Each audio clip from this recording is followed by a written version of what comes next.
Our first story takes place in a small town that had long been overshadowed by the infamous Black Hollow Cemetery. This cemetery, known for its tragic history, was avoided by the locals, especially on Halloween night. But for those who loved true scary stories and the thrill of the unknown, it was a beacon of curiosity. On Halloween night, a group of teenagers, including Jake, a fan of analog horror and scary, interesting tales, decided to spend the night in Black Hollow Cemetery as a dare. They had been inspired by Reddit horror stories and had even watched a Batman analog horror video to get themselves in the mood.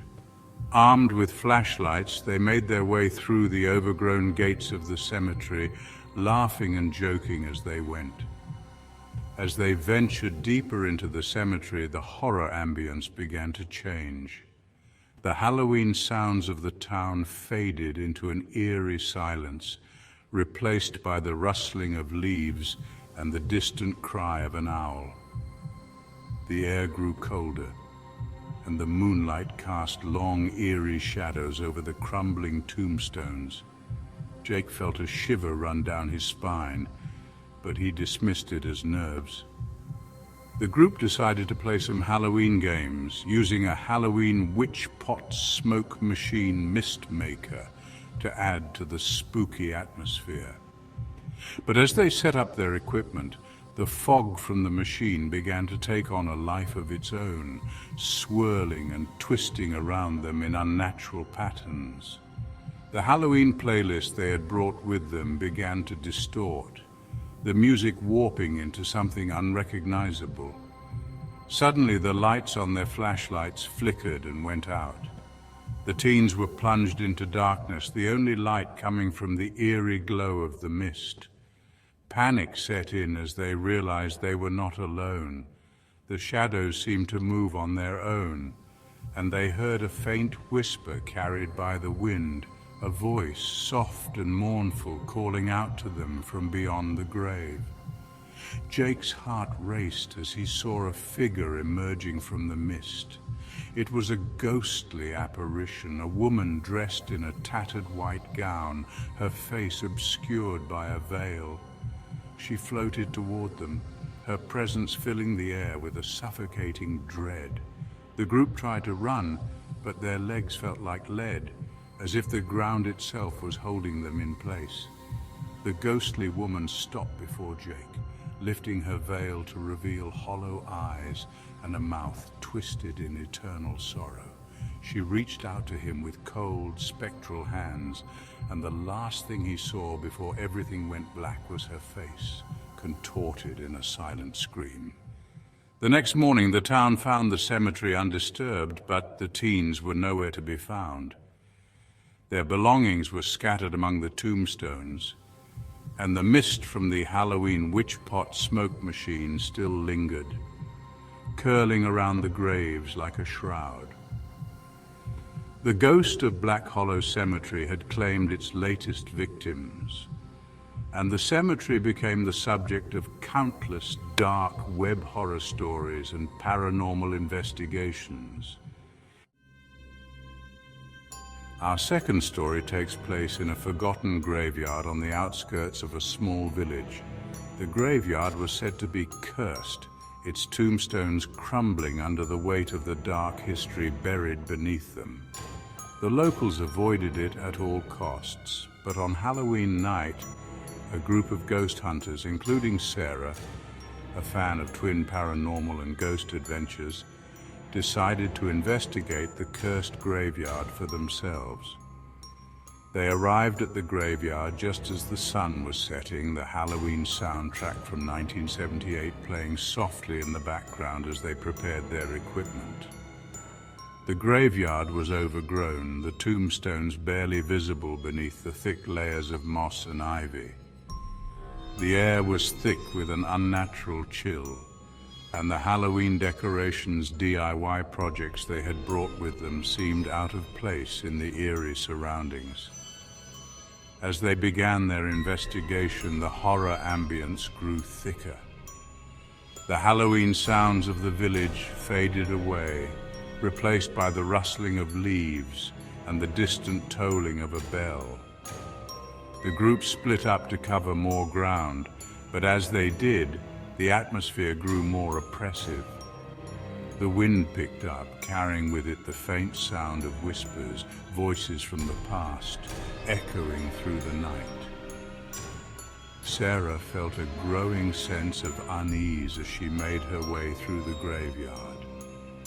She had read enough Reddit scary stories to know that they were not alone. The shadows seemed to move on their own, and she could feel eyes watching her from the darkness. The Halloween playlist they had brought with them began to distort, the music warping into something unrecognizable. Suddenly she felt a cold hand brush against her arm. She turned, but there was no one there. The fog from the Halloween witch pot smoke machine began to swirl around her, thickening until she could barely see her hand in front of her face. The horror ambient was suffocating, the air heavy with dread. As she tried to find her way back to the group, she stumbled upon an old, forgotten mausoleum. The door was ajar, and a faint light flickered from within. Against her better judgment, Sarah stepped inside, her flashlight flickering as she did. The air inside was cold, and the walls were lined with crypts, their stone doors sealed with ancient runes. In the center of the room stood a coffin, its lid slightly open. Sarah's heart raced as she approached, the horror ambience growing thicker with each step. As she peered inside, she saw the figure of a man, his eyes open and staring at the ceiling. His skin was pale, almost translucent, and his mouth was twisted into a grotesque grin. Before she could react, the man's hand shot out, grabbing her wrist with an iron grip. The world around her seemed to twist and warp, the walls of the mausoleum closing in as the figure sat up, his eyes locking onto hers. The last thing she saw before everything went black was his twisted grin, a smile filled with pure malice. The next morning, the village found the graveyard undisturbed, but the ghost hunters were nowhere to be found. Their equipment was scattered among the tombstones, and the mausoleum stood silent and still. The cursed graveyard had claimed its latest victims, and the village returned to its quiet existence. The horrors of that Halloween night left buried in the past. Our final story takes place in an ancient cemetery known for its sprawling catacombs. The catacombs, which ran beneath the cemetery, were said to be haunted by the spirits of those who had been laid to rest there centuries ago. On Halloween night, a group of thrill seekers, including Mike, a fan of scary movie reactions and horror recaps, decided to explore the catacombs for themselves. They arrived at the cemetery just as the sun dipped below the horizon, the Halloween music from a nearby party fading into the distance as they descended into the catacombs. The entrance was hidden among the tombstones, a narrow stairwell leading down into the darkness. The air was thick with the scent of earth and decay, and the walls were lined with the bones of the dead. As they ventured deeper into the catacombs, the horror ambience grew thicker. The Halloween sounds from the surface faded away, replaced by the soft drip of water and the distant echoes of their footsteps. The walls seemed to close in around them, and the air grew colder with each step. The group tried to lighten the mood with some Halloween games, but their laughter quickly died as they realized just how deep they had gone. The catacombs twisted and turned in all directions, and it was easy to get lost in the labyrinth of tunnels. The Halloween witch pot smoke machine mist maker they had brought with them was useless in the damp air, and the fog only made it harder to see.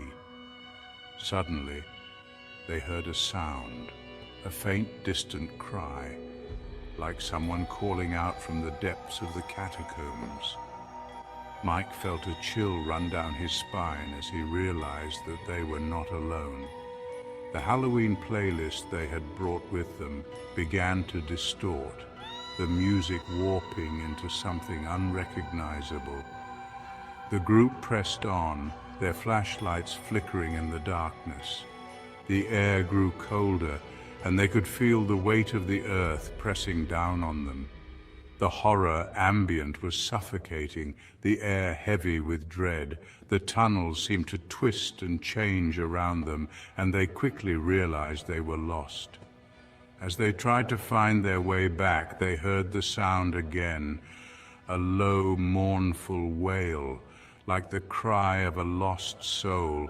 The sound echoed through the catacombs, growing louder and more insistent. The group panicked, their fear growing with each passing moment. Suddenly they saw a figure standing at the end of the tunnel. It was a tall, shadowy form, its face obscured by darkness.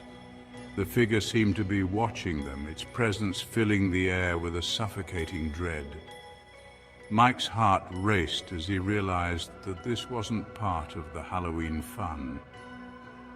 The figure began to move toward them, slowly, deliberately. The walls of the catacombs seemed to close in around them, and the air grew colder with each step. The group tried to run, but the figure was always just ahead of them, its hollow eyes glowing with a malevolent light. The last thing Mike saw before everything went black was the figure's twisted grin, a smile filled with pure evil. The next morning, the cemetery was found undisturbed, but the thrill-seekers were nowhere to be found. The catacombs were sealed off, and the cemetery returned to its quiet existence, the horrors of that Halloween night left buried in the darkness.